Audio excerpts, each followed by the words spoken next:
Ju përshëndes të nderuar teleshikues, do të jemi së bashku në këtë transmetim të drejt për drejt. Ndërkohë me mua në studio është bashkuar edhe regjizori Kastriot Cipi, me cilin do të diskutojmë sigurisht për çështjen e teatrit kombëtar dhe nisjen e sesionit të ri parlamentar, në të cilin do të rikthehet sërish ligji që i hapi rrugë kështu shëmbjes së teatrit kombëtar ekzistues, godinës ekzistuese.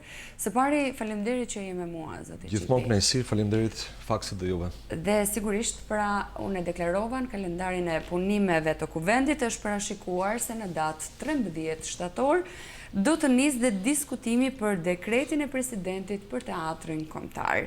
A mendoni se mazhoranca do të jetë në gjendje ta miratojë sërish këtë ligj pa marrë parasysh argumentat e presidentit të Republikës? Atëherë, së pari më duhet të them se unë dyshoj nëse ky është program i miratuar apo thjesht një ide, sepse në dijenin time nuk është mbledhur ende byroja parlamentare, që duhet mblidhet në datën 3 shtator, pra kalendari i punimeve normalisht përcaktohet pas asaj date. Kështu që le të themi që është një ide, le të themi që është një lik, një rrjedhë informacioni si dëshirë e Partisë Socialiste për ta miratuar me shpejtësi në datën 13 shtator.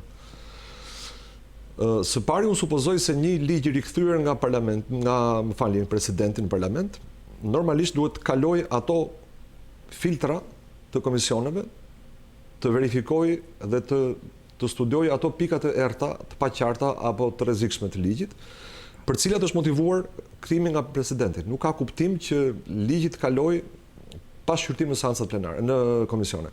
Nëse ndodh kjo, atëherë do të kemi të bëjmë me një arrogancë që nuk është do na çuditste, sepse nuk është hera e parë që majoranca tregohet arrogante, ndoshta mund të ndodhë edhe kjo, po unë nuk e besoj se do të ndodhë kjo. Jo aq për respekt në institucionit të presidentit, se sa për frikë ndaj kontrollit që ka Brukseli mbi qeverinë shqiptare. Paka shumë në të njëjtin linjë, për ashtu pikat që kanë të bëjnë me mbrojtjen e trashëgimisë kulturore, në atë linjë është edhe Brukseli. Në sensin që Brukseli nuk e pranon dot që duhet bëhet një ligj special me një firmë të përcaktuar nga starti, nuk e pranon dot që në një projekt të tillë, mega projekt që mund të kushtojë 200 apo 300 milionë euro, të përjashtohen nga konkurenca kompanish shqiptare dhe europiane. Janë një sër çështjesh që e shqetësojnë Brukselin dhe për cilin ata janë duke përgatitur ose e kanë përgatitur tashmë letrën, shpresoj që do bëhet e ditur shumë shpejt, me qëndrimin e tyre përfundimtar. Mos harroni që edhe Brukseli, pra Komisioni Evropian, i ka dërguar një letër qeverisë shqiptare me pyetje për cilat kërkonte sqarim. Dhe qeveria shqiptare në këndvështrimin tim e kishte të pamundur t'u përgjigjë atyre pyetjeve pa thënë, më falni, do ta tërheqim. Në rast të rrëzimit të dekretit të presidentit nga ana e mazhorancës, cilat janë hapat e mëtejshëm ligjor që mund të ndiqen duke patur parasysh se gjykata kushtetuese është jashtë funksionit të saj? Pra si do të jetë vijshmëria? Pra unë radh parë shpresoj që të respektojnë procedurat parlamentare, që do të thotë ligji të kalojë nëpër komisione dhe ne atje do të bëjmë gjithë luftën tonë për ta diskredituar gjithë këtë sipërmarrje, si përveç se të mbështetur në ligj, edhe një aferë korruptive në çdo detaj, në çdo gërm. Nëse kalon kjo fazë dhe vrejtet tona dhe të opozitës të presidentit, madje edhe të BE-s nuk merren parasysh, atëherë jemi para faktit kryer të deklarimit të diktaturës. Për mua jemi sot në diktaturë, diktatura vetëm nuk është deklaruar formalisht, pra që dalë kryeministri dhe thotë gjykata jam unë, Europa jam unë, presidenti jam unë dhe populli jam unë. Nëse kjo ndodh, natyrisht do të ndodh pastaj si pasojë ajo që kemi deklaruar qysh në krye të herës, që do të jetë rezistenca fizike. Qytetarët do të rrethojnë teatrin dhe nuk do të lejojnë që aty të afrohen ruspat, mjetet e rënda apo qoftë edhe ndoshta duke çuar edhe në përplasje civile, fizike të themi? Patjetër, nëse puna vjen që policia do të shoqërojë një punëtor që duhet shembi teatrin, ne do të pengojmë punëtorin, duke penguar punëtorin, do konfrontohemi me policin. Nga ana tjetër, opozita sikundër edhe ju e theksuat pak më herët, sigurisht që ka qenë në krah të artistëve për ta mbrojtur teatrin, godinën ekzistuese, dhe madje shpeshherë ka hedhur edhe paralajmërime të forta. madje edhe në këtë rast ka paralajmëruar se nëse mazhoranca do të miratojë sërish pra ligjin për shëmbjen e teatrit kombëtar, atëherë do të konsiderohet si kalimi i vijës së kuqe. Konkretisht, çfarë prisni ju nga opozita shqiptare? Pra, cili do të jetë paralelisht veprimi që do të ketë aleanca për mbrojtjen e teatrit kombëtar për të penguar avancimin e mëtejshëm përveç ndoshta rastit radikal në përplasje të mëtejshme fizike apo jo? Prap duke u kthyer momentit në cilin ndodhemi dhe asaj që pritet të ndodhë në parlament, pra procedurës parlamentare, unë do të doja që opozita me nënkryen Partinë Demokratike sigurisht, po jo vetëm Partinë Demokratike, LSI-n edhe partitë e vogla, gjitha kanë një rol për të luajtur. Duhet që të vijnë në lëvizje për të kërkuar çdo informacion të munguar për gjithë këtë proces. Procesi ka qenë jo transparent prej ditës parë. Keni parasysh që pa asnjë farë konsultimi publik është hedhur ky projekt ligji është proponuar në fshehtësi. Publiku nuk ka pasur asnjë dieni që Ministria e Kulturës dhe Bashkia e Tiranës po bën një projekt ligj të tillë. Ka qenë teorikisht në fazë konsultimi vetëm 12 ditë, kur Konventi e Arhusit dhe dokumentat të tjera ndërkombëtare që Shqipëria i ka pranuar kërkojnë njohjen nga publiku për jo më pak se 30 ditë përpara se të fillojë diskutimi, dhe pastaj një fazë më të gjatë diskutimi. Ka pasur vetëm 12 ditë me 3 dëgjesa show të aranzhuara, të orkestruara me mizanskenë të kryetarit bashkisë dhe me regji televizive të bashkisë, që janë shitur si dëgjesa publike. Opozita në këtë moment ka, mendoj unë, mundësinë, ka mjetet për të kërkuar çdo informacion të munguar. Jo për të mjaftuar thjesht me faktin që atje po ikin 9000 metra truall dhe një pronar privat që ka 298 metra truall, që është fusha SHPK, po ndërton. Ne duam të dimë çdo privatizim që është bërë atje, kur është bërë dhe si është bërë. Pse kemi të drejtë ta dimë? Sepse ajo trok ka qenë truall publik. Këtu nuk bëhet fjalë për të dhunuar sekretin e pronës tuaj. Se unë nuk po kërkoj të di çfarë ka ndodhur me një pronë tuaj apo të familjes tuaj. Unë po dua të di çfarë ka ndodhur me një pronë publike që sot Befas ka pronar për një vlerë kompleksive 1700 metra katror. Unë këtë si qytetar kam të drejtë ta di, sepse janë publikuar dokumenta që në vitin 38 të gjithë ato metra, 11000 metra katror, kanë qenë pronë publike. Kjo është e para. E dyta pastaj, ne duam që të zbardhim rolin e çdo institucioni shqiptar në këtë mes, në gjithë të histori. Nuk mund të ta ham sapunin për djath dhe të pranojmë që na erdhi një propozim i pakërkuar, ndërkohë që vetë arkitekti që ka marrë porosin ka thënë live në televizion se në kohën që ka dhënë intervistën 6 muaj më parë, kishte 1 vit e gjysmë që punonte për projektin. Të gjitha këto kërkojnë hetim. Unë do të doja që të shikoja një komision hetimor parlamentar, që është e vërteta, kjo është bindja ime personale, që një komision hetimor parlamentar do të shqyrtonte të gjithë qëndrimet dhe veprimet e Ramës, po dhe mos veprimet, në raport me teatrin kombëtar, nëse do më pyesni mua qysh nga viti 98. Sepse qysh nga viti 98, kjo është një histori e pastër korrupsioni. Duket se është një histori e mbartur e vjetër kjo nga ana e kryeministrit aktual Rama. Patjetër, qysh nga korriku i vitit 98, domethënë janë 21 vjet, më fal 20 vjet e një muaji. Që ai njeri lufton për të shembur teatrin kombëtar me çdo mjet jo ligjor. Ndërkohë, zoti Cipi, sigurisht kemi parasysh që më herët zona e teatrit kombëtar është bërë një kërkesë, në mos gaboj, edhe nga ana artistëve për ta përfshirë, për ta futur në një zonë të mbrojtur të trashëgimisë kulturore. Një kompetencë kjo e Ministrisë Kulturës apo jo? Ministri i Kulturës ka kompetencën që të bëj propozimin, por në fakt miratimin e bën qeveria me vendim të Këshillit të Ministrave. E vërteta është se teatri ka qenë i përfshirë në qendrën historike të Tiranës sipas vendimit të prillit të vitit 2000. Në vitin 2017, Rama si kryeministër, pra qeveria e tij, e ka nxjerrë teatrin nga zona historike, nga qendra historike e Tiranës, ka bërë një modifikim, ta quajmë, të hartës. Linja vjen deri afër teatrit dhe kthehet mbrapsht brapa ministrisë, po pikërisht për të përjashtuar teatrin. Po jo vetëm kaq, po në vendimin e vitit 2017, zona historike është reduktuar në një minimum që e bën atë absurde, se nuk mund të thuash zonë historike është vetëm bulevardi dhe asnjë ndërtesë që ndodhet në të dy anët e bulevardit, se ç'kuptim ka? Çfarë po mbron rrugën? Në rrugë nuk ndërtohet. Do të se ishte projektuar kjo për qendrën historike, flitet për ndërtesa. Ndaj mund të jetë bërë kjo ndarje? Jo, në vitin 2000 Rama ka pasur tjetër interes, sepse ka qenë Rama ministri kulture, që ka propozuar dhe atëherë eventualisht kryeministri Meta e ka miratuar përfshirjen e teatrit kombëtar, po jo vetëm, po thjesht krijimin e qendrës historike të Tiranës. Interesi i Ramës në atë kohë ka qenë që pak muaj më vonë të merrte siç mori një fond të ndjeshëm nga fondi i kontingjencës i qeverisë atëhershme për restaurimin e 3 ministrive që ai e quajti atëherë projekti i kthimit në identitet. Ramës i duhej ai projekt sepse bëhej gati për të kandiduar për kryetar bashkie në Tiranë dhe luajti shumë fort me atë projekt. Ka harxuar 76 milion lekë të reja para të taksapaguesve shqiptar, ndërkohë që një vit më parë kishte refuzuar praktikisht, ndonse jo zyrtarisht, por praktikisht duke sabotuar projektin, 3 miliard lira donacion të qeverisë italiane të vitit 99, që me çmimet e kohës ishin diçka si $2 milion, flasim për kohën që ekzistonte lireta. Pra $2 milion ose po themi 1,5 milion euro, ishin dhurat e qeverisë italiane për të bërë restaurimin e ndërtesave të ndërtuara dhe të konceptuara nga arkitektët italianë përpara luftës në Shqipëri.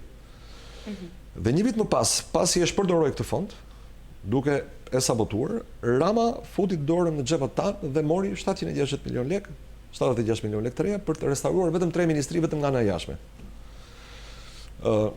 Kjo tregon edhe një herë se sa pragmatist është Rama dhe sa i paskrupull është. Kur Ramës i intereson, ekziston qendra e Tiranës, kur i duhet të bëjë investime për restaurime që të fitojë para se ministri kulture. Kur është kryetar bashkie, mund të dali me kartën që teatri kombëtar rrezikon zjarrin dhe shembjen dhe duhet shembur të zëvendësohet me një ndërtesë tjetër. Dhe sot që është kryeministër dhe që e ka kryetarin e bashkisë në xhep, i duket vetja i fort mjaftueshëm për ta çuar deri në fund këtë, dhe tani e ka hapur oreksin, se tani nuk bëhet më fjalë për një kull, siç ka qenë ideja në vitin 2002, kur ai ishte kryetar bashkie. Atëherë mendoi që ishte një kull dhe 2 apo 3 katet e para të kësaj kulle ti kishte teatri, varësisht prej ndërtimit, nëse do ishte 12 kate. Pas të shërbente si një qendër, të themi, komerciale apo. Po, pjesa e sipërme po. Pra ideja në atë kohë ka qenë ajo që është përfolur, se s'ka pasur projekte të bëra publike, po ajo që është përfolur ishte që aty do ndërtohej një ndërtesë komplekse 12 katëshe. Dhe me gjoja logjikën e tregut që në atë kohë ndërtuesit paguanin pronarit të trullit 25% të vlerës së objektit, teatri do përfitonte 3 katet e para. Dhe mbi teatrin do kishte qendër biznesi. Sot Rama ndihet më i fortë, sepse ka një majorancë absolute që nuk e ka pasur asnjë kryeministër brenda partisë tij në parlament. Kemi parasysh vetëm Partia Socialiste ka shumicën në parlament. Ndihet i fortë sepse i ka shpartalluar gjykatat dhe prokurorinë, është absolutisht fuqimisht i mbështetur nga trupi diplomatik në Tiranë dhe nga përfaqësuesit e BE-s dhe të Shteteve të Bashkuara, të paktën deri në këtë verë, ka qenë fuqimisht i mbështetur. Si asnjë kryeministër më parë. Kemi dëgjuar skandale pafund dhe këta ambasadorën, veçanti Lu dhe vllau tim, ja kanë kaluar ende rifugës me lavdet që i kanë thurur qeverisë. Por të mos shkuar pastaj tek sponsorë të tjerë të tipit Alex Soros që e quan vizionar. Mirë, po në rastin konkret të çështjes së teatrit kombëtar duket se ka pas një qëndres tjetër nga ana ambasadores Bashkimit Evropian Romana Vlauti. Jo, Vlauti nuk ka bërë ndonjë. Ju i keni dërguar një letër zyrtare. Ne i kemi dërguar letër, një grup i yni e ka takuar, ka bërë një takim. Pastaj kemi pasur korrespondencë me email, ajo vetëm ka thënë që shqetësimi ka shkuar në Bruksel. Ka një lloj përcjellje të këtij shqetësimi. Gjë që është detyruar ta bëjë sepse Brukseli ka dhe kanale tjera komunikimi. Nëse një zyrtar nuk e njofton, ata e gjen mënyrën që ta gjejnë informacionin dhe ta penalizojnë zyrtarin në fjalë. Kështu që ajo sigurisht e ka raportuar. Po thjesht si fakt, pastaj komisionerët e Brukselit kanë pasur më shumë interes për ta zbërthyer si histori dhe kanë bërë një letër. Dhe këtu zonja Vlautin është jashtë. Por sa më takon mua, zonja Vlautin në tërë këtë histori nuk ka luajtur rol pozitiv. Nuk ka luajtur rol pozitiv, por nga ana tjetër e ka pritur mirë, të themi, përfaqësinë tuaj. Shiko, zonja Vlautin ka dashur që në takim të ketë dhe përfaqësues të tjerë që nuk janë pjesë të Aleancës për mbrojtjen e teatrit. Ka dashur që të ketë një përfaqësi të forumit për mbrojtjen e trashëgimisë. Neve nuk na ka pëlqyer kjo për faktin se nëse bën një grupim, një kërkesë, nuk kemi pse të njoftohemi në minutën e fundit që nuk do jemi vetëm ne, por do jemi të tjerë. Dhe ajo ka vazhduar me agjendën e saj, 2 ditë më vonë e ka takuar forumin për mbrojtjen e trashëgimisë. Ku ka marrë pjesë me Xhdiun, ka marrë pjesë Gjergj Bojaxhi dhe Afrim Krasniqi si përfaqësues. Çështja është se takimet të tilla natyrisht që vlenin si ato dëgjesat e Lalierit, ku thotë që i kemi këta përfaqësuesit e komunitetit që janë kundër teatrit, po kemi edhe shumë të tjerë që janë pro shembjes teatrit dhe ndërtimit teatrit të ri. Pra shërbejnë për të defaktorizuar, për të zhvlerësuar një grupim të caktuar. Në këtë prizëm unë nuk mendoj se kemi pasur asnjë avantazh nga zonja Vlautin, siç nuk kemi pasur ne si qytetarë asnjë avantazh për sa edhe për tema të tjera, për debate të tjera. Dhe po ashtu nuk ka pasur asnjë çerek fjale nga ambasada amerikane sa kohë Luka që në zyrë. Po ndërkohë, sipas edhe interpretimeve takimi juaj, në fakt jemi sërish tek ambasadorja Vlautin është interpretuar pra si në favor të qëndresës tuaj, të atyre të gjitha kushteve që keni parashtruar sipas edhe kërkesës edhe letrës zyrtare që keni drejtuar pra ambasadores, mbi arsyet pse nuk duhet të prishet ky teatr kombëtar dhe kjo godinë ekzistuese. Pra, kjo referuar dhe dëshmive. Ne kemi falendëruar Vllautinin për takimin, për pritjen takim. Po ajo nuk ka bërë ndonjë deklaratë në mbështetje të kauzës sonë. Ajo ka thënë shqetësimet ja përcjell Brukselit. Nga ana tjetër, po themi që muaji gusht është muaji pushimesh, okej, po bëhen rreth 6 javë që ne nuk kemi asnjë reagim. Nga ana e ambasadorëve. Jo, dim që ka një korrespondencë midis Brukselit dhe Tiranës, por kjo korrespondencë është private, është jo private, por është jo publike. Ju e keni të drejtën të kërkoni ndoshta normalisht ne kemi të drejtën në bazë të ligjit për të kërkuar informacion qeverisë shqiptare, sepse atë votojmë. Ne nuk kemi tagër të bëjmë kërkesë organizatave europiane për sa kohë nuk kemi pjesë e Bashkimit Evropian. Por qeveria shqiptare e ka refuzuar madje kërkesën e opozitës, kështu që të themi drejtën neve nuk e kemi marrë fare mundimin ta bëjmë atë letër, se e dim që qeveria shqiptare nuk do përgjigjet. Kur nuk i përgjigjet opozitës, që e ka detyrim edhe kushtetues, sigurisht nuk do ta përgjigjë neve, siç.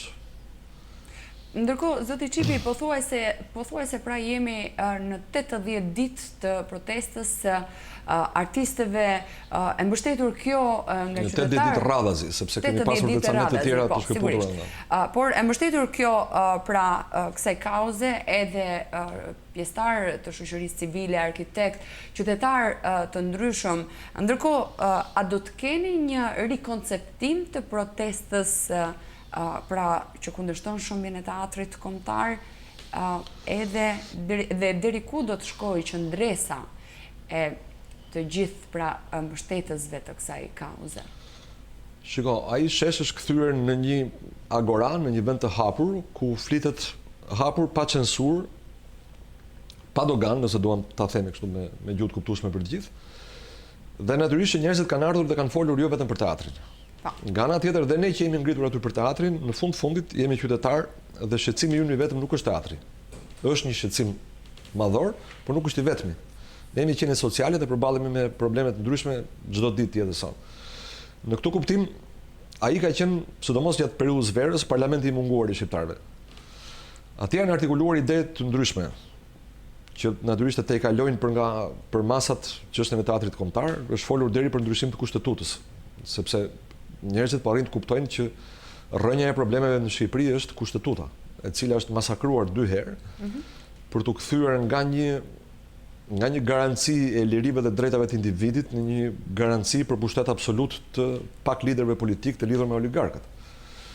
Në këtë sens, protesta qysh tani nuk është thjesht e teatrit. Natyrisht teatri është, të themi, leitmotivi. Është violina e parë në këtë orkestër. Po sa më shumë të zgjatet kjo krizë, sa më shumë qeveria të refuzojë të dëgjojë zërin e qytetarëve, dhe aq më keq nëse qeveria vazhdon me miratimin, me procedurat për shembjen dhe me përgatitjen e shembjes, unë mendoj që fjala teatr nuk do të hiqet nga diskursi, por fjalë të tjera do të jahojnë shumë fort në atë shesh.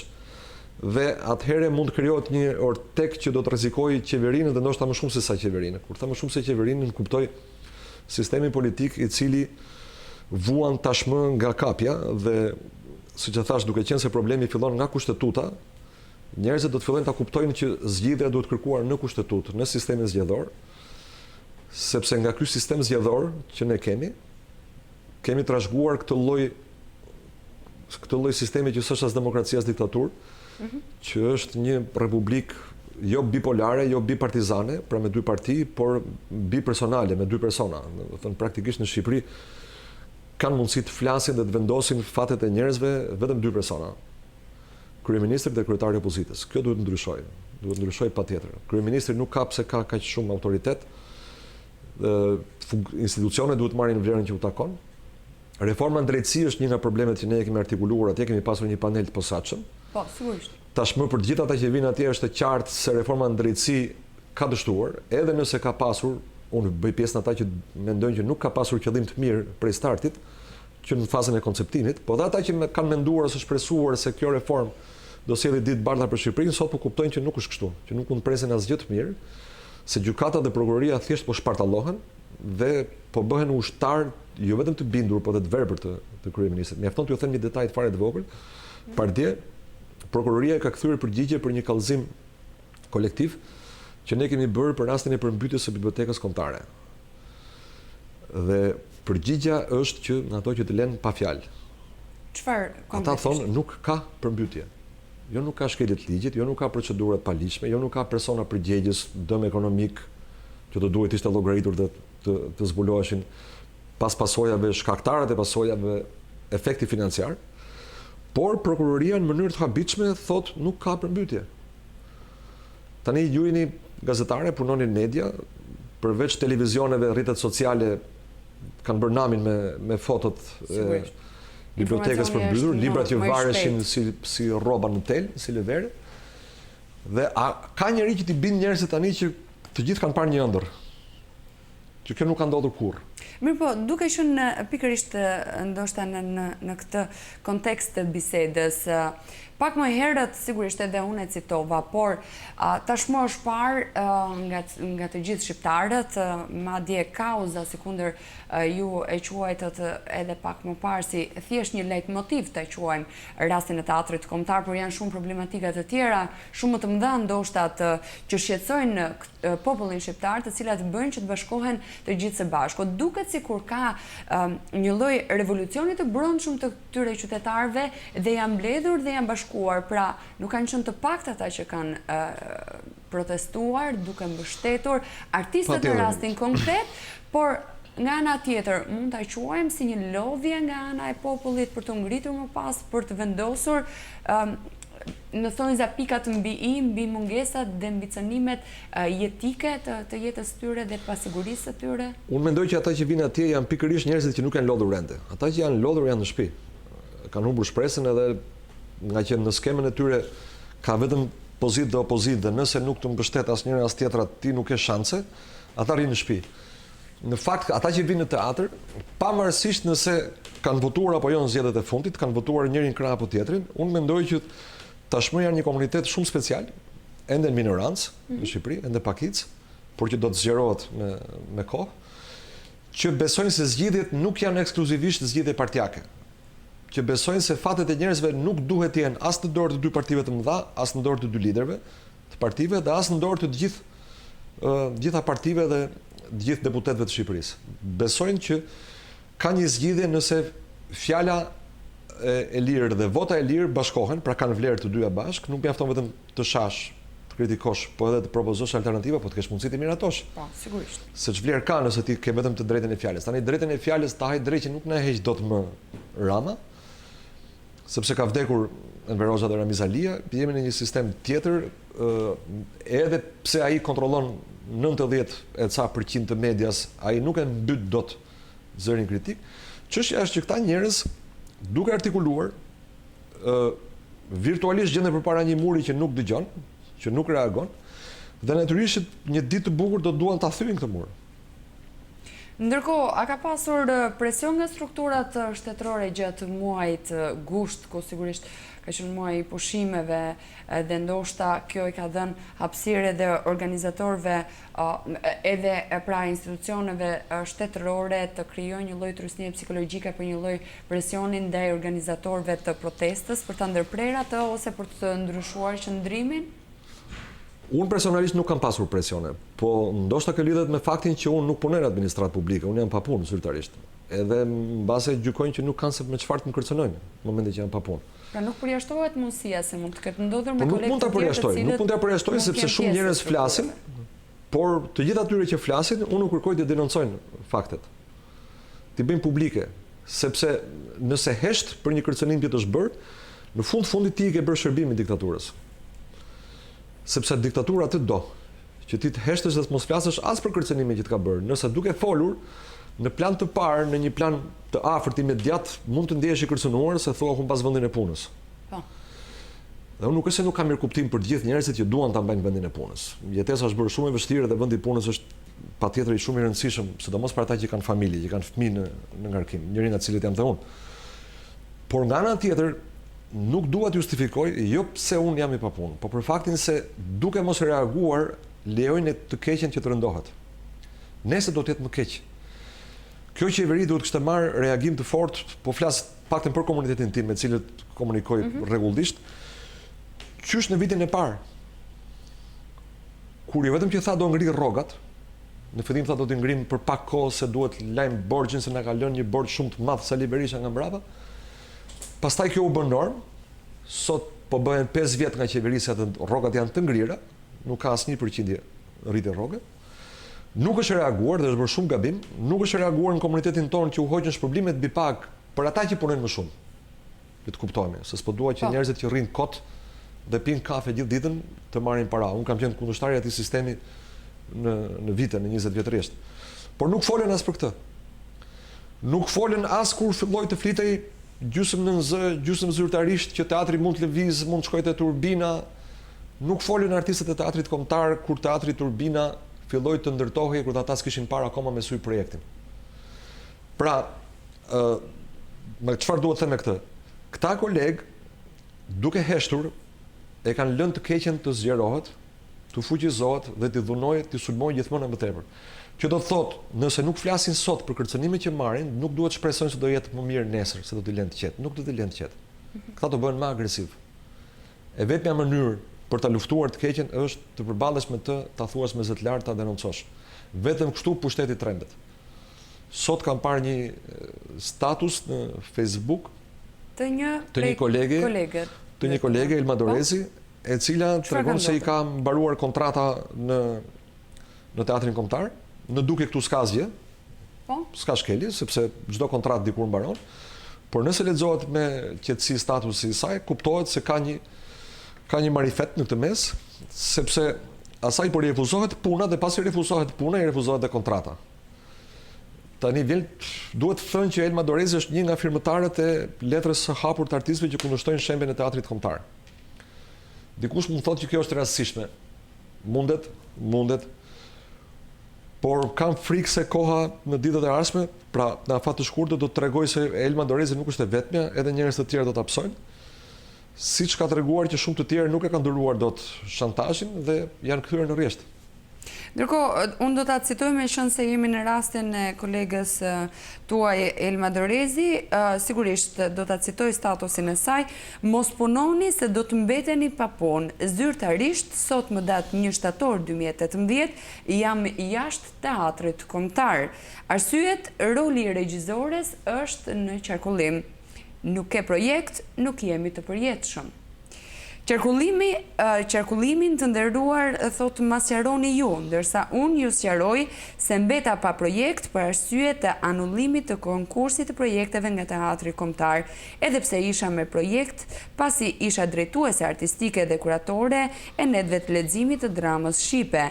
Mu tha se ishte suplement ky konkurs dhe se nuk plotësonte kriteret për rrogë. Megjithse me një konkurs të tillë të sponsor, në fakt, pikërisht ky suplement ishte kontrata ime e parë me teatrin kombëtar. Pikërisht. Pra, përpara 2 vjetësh drejtori donte t'ia bënte kontratën e punës me të njëjtën punë, sot nuk dëshiron t'ia bëj. Kaq e thjeshtë është.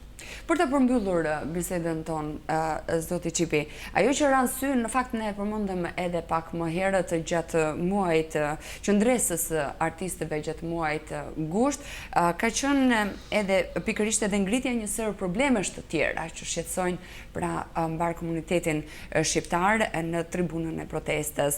A është një formë korrigjimi i artit në këtë mënyrë ndaj kritikës që i bën, që është bërë ndër vite dhe se nuk ka pasur dhe realiteti shqiptar ka qenë krejt indiferent, pra trajtimi i problematikave të ndryshme në tribunën e protestës së artistëve është një lloj ndërgjegjësimi, një lloj zgjimi i kritikëve, të cilët unë nuk dua t'i bëj avokatin komunitetit artistëve, nuk dua t'i shfaqsoj kur i gjykoj se kanë faj për diçka.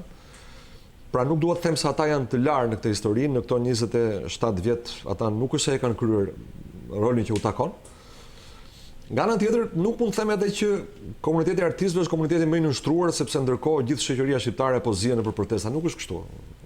Në përgjithësi, shoqëria shqiptare, ajo që quhet shoqëria civile, është konfuze, është e lodhur, është pa vullnetin e duhur dhe pa ç'është më e rëndësishme, pa besimin e duhur. Pra individët nuk besojnë më tek njëri tjetri, flas në mënyrë përgjithësuese, nuk besojnë më tek njëri tjetri për nismën e një ideje, të një lëvizje që është jashtë kontrollit të partive, apo dhe jashtë disa organizatave që duken sikur janë civile, por nuk janë civile, sepse janë të financuara dhe nëse ti ndjek rrugën e paras, kupton që ato nisma vetëm sinqerta dhe të ndershme nuk janë. Në këtë sens, artistët do duhet kishin luajtur rol shumë më të madh në këto 27 vjet, më mirë vonë se kurrë. Po edhe sot nuk po e luajnë gjithë. Pra kthehemi tek diskutimi i karakterit. Artistët, si të gjitha shtresat e shoqërisë, janë njerëz si të gjithë tjerët. Midis artistëve ka njerëz me integritet, ka njerëz me karakter, ka servil, ka spiun, ka i spiun të sigurimit të shtetit, ka frikacak për rrogën sepse ndjen të paftë të bëjnë çdo lloj pune tjetër. Mendoj që ajo që ndodh me artistët është ajo që ndodh me gjithë shoqërinë shqiptare. Ku janë mësuesit? Ku janë mjekët? Pse nuk ka sindikata mjekësh? Pse nuk ka sindikata mësuesësh? Pse askush në Shqipëri nuk po thotë që nuk po rritën rrogat? Marrin vetëm këtë që 5 vjet në Shqipëri nuk rritën rrogat. Po. Çfarë presin këta njerëz që Lulzim Basha apo Partia Demokratike t'i arrisin rrogat duke bërë protesta? Jo. Për këtë nuk ka nevojë të kesh as afiliacion politik, as të votosh, as të jesh antar partije, as të mbështesi me deklarata ndonjë parti apo ndonjë lider politik. Çdo njeri në vendin e punës e ka me ligj, me kushtetut të drejtë të organizohet dhe të kërkojë të drejtat e veta të punës. Kodi i punës është në fuqi, kodi i punës ju siguroj që e kam lexuar është fantastik, po e keqja është që shqiptarët nuk e lexojnë, nuk e dinë çfarë drejta është jep. Në çdo ndërmarrje, në çdo shkollë, në çdo spital ku ka më shumë se 20 veta staf mund të ndërtohet një sindikat. Atëherë vim ke diskutimi, po sindikatat na kanë tradhtuar. Po mirë, të kanë tradhtuar dhe sindikatat, janë shitur krerët e sindikatave. Ç'do bësh? Do ta dorëzosh lirinë tënde, që të fitojnë para kryetarët e sindikatave, bëj një sindikat tënde. Po besueshmërisë në gjithë këtë. Po këtë po them, pra, artistët mirë apo keq, qysh prej një viti kanë krijuar një sindikat që vërtet e vogël, po është jashtë suazës së Bashkimit të Sindikatave të Pavarura të Shqipërisë, BSPSH-s, dhe Konfederatës Sindikaliste Shqiptare, KSSH-s. Të dyja këto grupime të mëdha, që kanë 5 vjet që heshtin, që për mua janë thjesht të vdekura klinikisht, ose më saktë të vdekura të pakallura, certifikata e vdekjes u mungon, po në një shkrim certifikat e vdekje kam quajtur deklaratën e kryeministrit ton të panderuar, që i tha kryeministrit Italisë se janë në Shqipëri se në Shqipëri nuk ka sindikata. Në çdo vend të botës, minimumi kjo deklarat do të ishte pritur me protesta të stuhishme nga sindikalistët, për t'i treguar dhëmbët kryeministrit, për t'i thënë që ne jemi këtu dhe ne i mbrojmë të drejtat tona. Jo vetëm që nuk ka ndodhur kjo, po dini të më thoni ju, a ka ndonjë aktivitet sindikatave në këto 5 vite? Ndërkohë që krerët sindikalistë kanë përfituar shtëpi dhe pallate kulture, nuk thas nominalisht, po si institucione, shtëpi pushimi punëtorësh që ka pasur në të gjithë Shqipërinë, të gjithë vijën bregdetare. Objekte të tjera që i kanë përdorur si zyra, i kanë dhënë me qira, i kanë shitur, i kanë ndruar pronësi, s'kan lënë gjë pa bër. Sigurisht që kështu do ndodh. Nëse njerëzit nuk kërkojnë llogari, nuk ngrenë zërin, të tilla gjëra do ndodhin. Kur të shet kryetari i sindikatës, pse duhet të shesi kryetari i një partie që ka shumë më tepër në lojë për të luajtur? Njerëzit duhet të heqin dorë nga kjo alibi, nga kjo ankesë që na shiti Lulzim Basha, na shiti Edi Rama, na shiti ky, na shiti ai, të organizohen vetë. Luftojnë për këtë që është më e thjeshta. Le ta fillojnë nga kjo. Sindikat e re. Nuk ka shkollë që nuk i ka 20 mësues. Flas për një shkollë normale, nëntëveçare apo të mesme. Ta bëjnë një sindikat re, nuk jam bëron të drejtat sindikata ku teorikisht bëjnë pjesë, vetëm sa paguajnë 1.000 lekë, të bëjnë një tjetër. E kuptoj. Ndërkohë, zoti Cipi, unë ju falenderoj shumë për bisedën që kemi zhvilluar së bashku. E tashmë mbetet të shohim se ç'do të na sjellim pra ditët e para të shtatorit, edhe për sa i përket çështjes së teatrit kombëtar, nëse do të kemi një kthim të dekretimit të presidentit. Nuk do të kemi zhvillime në fushën e teatrit, Apo po jo? shpresoj të kemi zhvillime për gjëra të tjera. Teatri nuk shembet. Të shpresojmë dhe të Nuk kam besojmë bindje në këtë gjë. Po. Ndërkohë, të nderuar teleshikues, unë ju falenderoj shumë për vëmendjen tuaj.